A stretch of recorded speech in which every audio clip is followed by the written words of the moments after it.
All right. So here's a new day, and we're going to head off to the Palace of Versailles.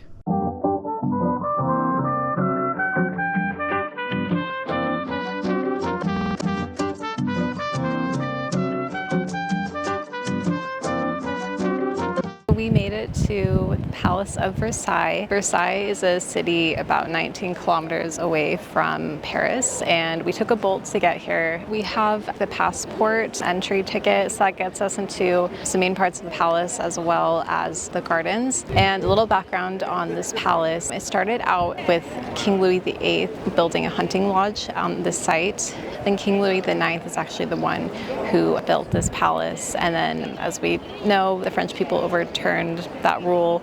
And then Napoleon Bonaparte actually used this place as a summer residence after all that. So that's a little bit of background here. Marie Antoinette, I love that movie. They filmed part of that here.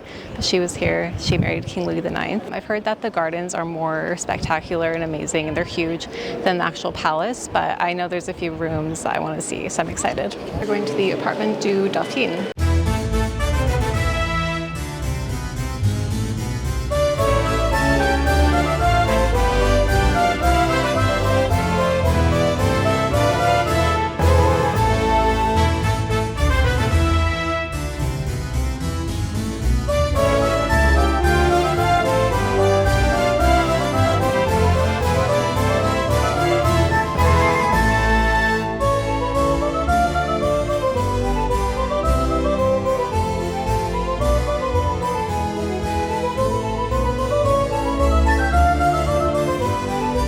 Now we're headed to the Apartment des Mastemos.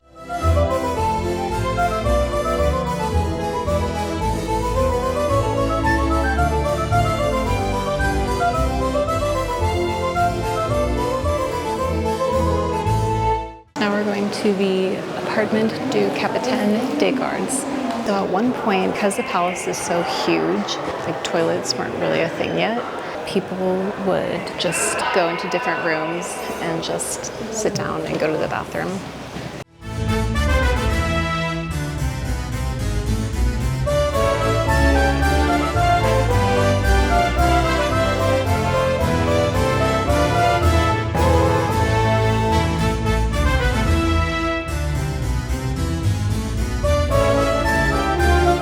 Now we're here in the chamber of Marie Antoinette. She and her husband didn't consummate their marriage for quite some time because I think he was a little odd, or like he just couldn't figure it out. He was also obsessed with locks and keys, and at least from the movie, how they portrayed it to let them make them finally like consummate their marriage, someone like explained to him how like a lock and key works. That's how he was able to figure it out. But also in the movie, and I think this did happen, she did have an extramarital affair. And I think that was, before she became physical with King Louis. So that's just from the movie, but that is also accurate too. Also, because the palace is so huge and toilets weren't invented yet, at one point people would just go to like the bathroom in any of the rooms. Like they would just sit down and go in like the corners and stuff. Because this was the era of chamber pots and people being disgusting.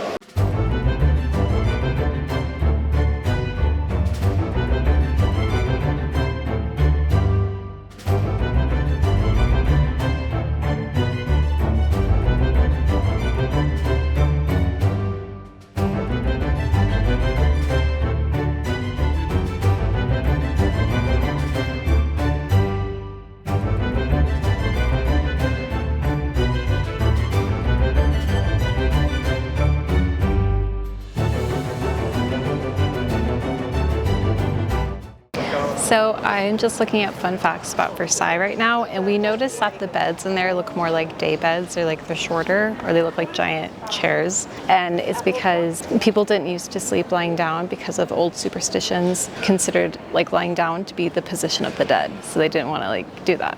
So that's why the beds are so small. Now we're on the second level of the palace, and another fun fact is if this palace was built today, it would cost $2 billion US.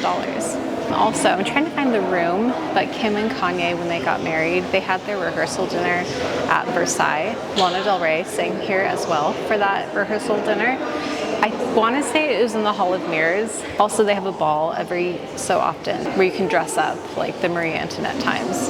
So now we found the Hall of Mirrors. It took us a while. It's a super popular spot, so it's super packed in here.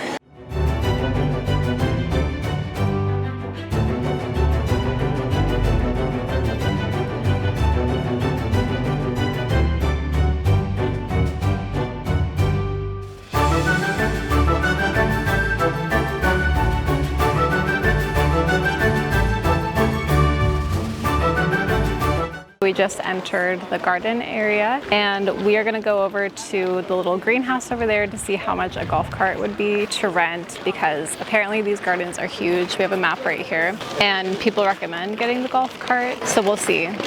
But the fountains aren't going on around right here. It's kind of a bummer, but we're in the shade at least for now. We're going to step out into the hot sun soon. So the Palace has 2,300 rooms. Obviously, we weren't able to tour all of them, probably maybe a dozen or less than that. But now we're at the gardens and we were not able to get a golf cart because the line is so long and they have to wait for the golf cart everyone's hour to run out for them to come back for people to jump on and switch. So that's annoying and it's really hot. But we're gonna go to Neptune's fountain next.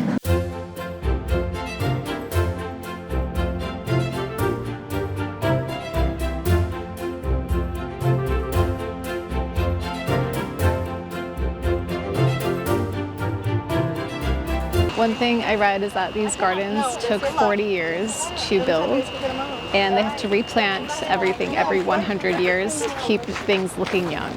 So the last time they did that was in the early 2000s. So this is kind of what Louis IX saw. Okay, these statues, they look like mermaids. I really wish that the fountains were on so that could make it look better and more grand.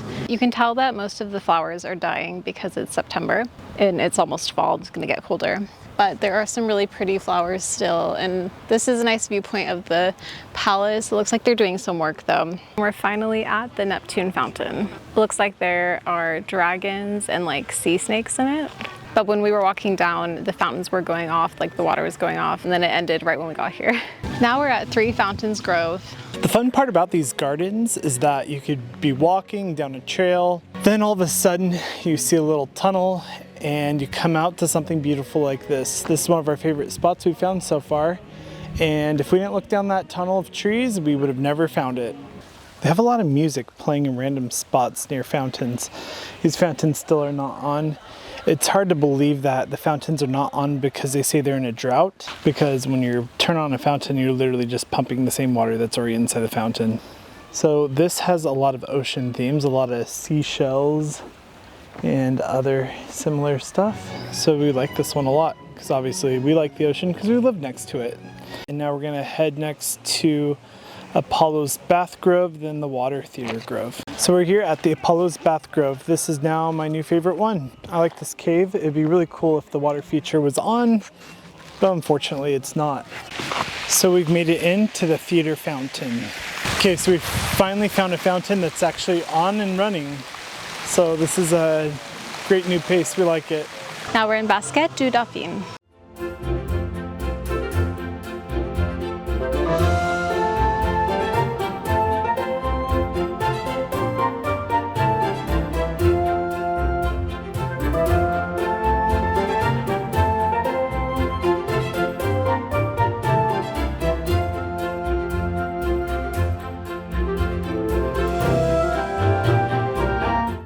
Are headed to the big fountain, which is Apollo's fountain. Behind it is the Grand Canal, and it looks like you can rent a little rowboat and go out in it, which would be really fun to do if we had more time. Thinking about it, we have the Opera House like right after this, like in an hour, and I wish that we had done the Opera House either Friday or Saturday, because it would have been fun. Like, I didn't know that we could go down there and go on the boats. So I would say that you need like maybe 6 hours, like a full like day, if you want to go through every part of the garden. Now we're walking to Bosque de la Colonnade.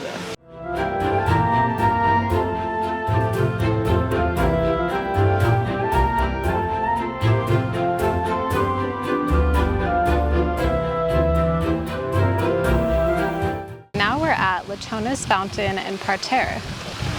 Some cute little gold turtles surrounding the fountain. It's probably my favorite one. This is the end of our time at Palace of Versailles, and now we're going to go to the Paris Opera House.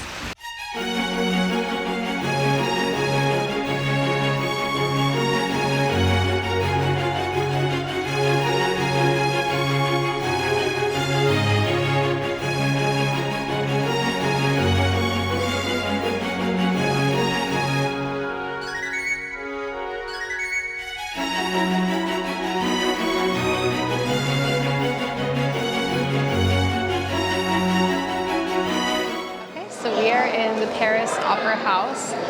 It took us a bit to find the entrance, but we got in, and I'm excited because the movie The Phantom of the Opera is based off of this opera house. Phantom lives below in the basement, as the story goes. The Phantom of the Opera is there inside your mind.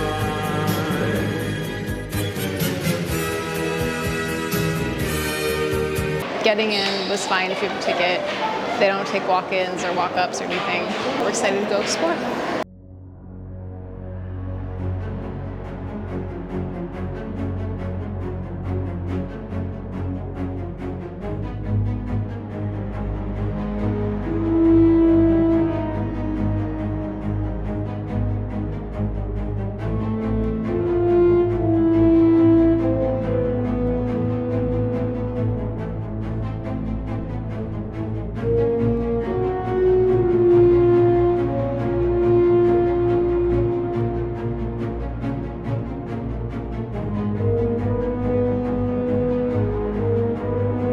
So for some reason, the auditorium is closed. They said due to artistic reasons.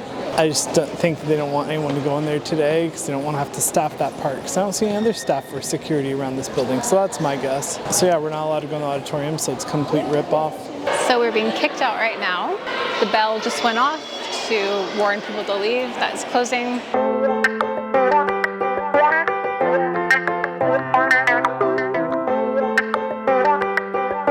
Ice cream and macaroons. We're at the Arc de Triomphe.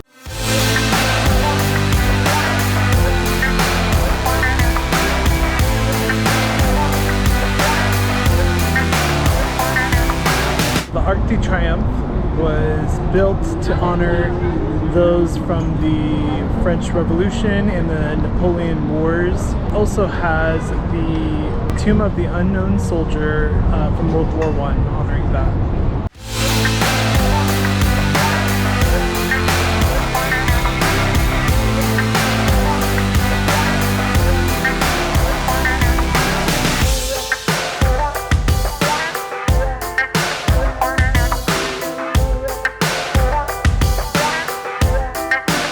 They do this ceremony every day at 6:30, so we were lucky enough to catch it. It's honoring both French and American soldiers.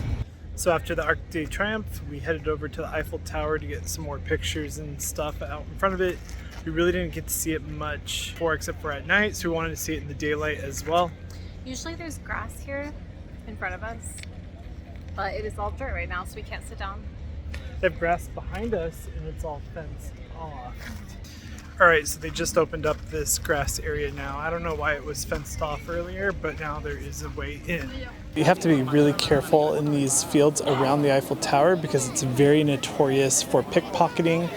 You could have your phone out and people will grab phones right out of your hands while you're taking a picture. And also, you get a lot of people who will bother you to try and sell you stuff, like the guys walking around trying to sell people wine, trying to sell like water bottles. You have to be careful of buying water bottles around here because they'll actually grab old water bottles and refill them with like tap water and then close them up because it's hard to tell if the seal's broken or not because it's like a flip cap. So as our time in Paris is coming to a close, I was thinking about if I like the city or not, and I decided I do like Paris. At first I did not love it, but I think that there's a lot of cool things to do and places to see. The food we had was really good. I don't know if it's my favorite in the world, but there's really cool things here to do. The Eiffel Tower was really fun. Versailles was really fun. So I'd definitely come back here again, but I would say for everyone to come back when it's either spring or fall, just a little bit cooler because it is so humid today. We came during a heat wave, but we'll definitely be back again. So the next thing that we're gonna do is go find somewhere to eat and then go to a shop, and then we're done for the day, and we got London tomorrow. So we found a place where we can see the Eiffel Tower from. I can kind of see part of it from inside right here, but we're super hungry, so we found the first place we could see.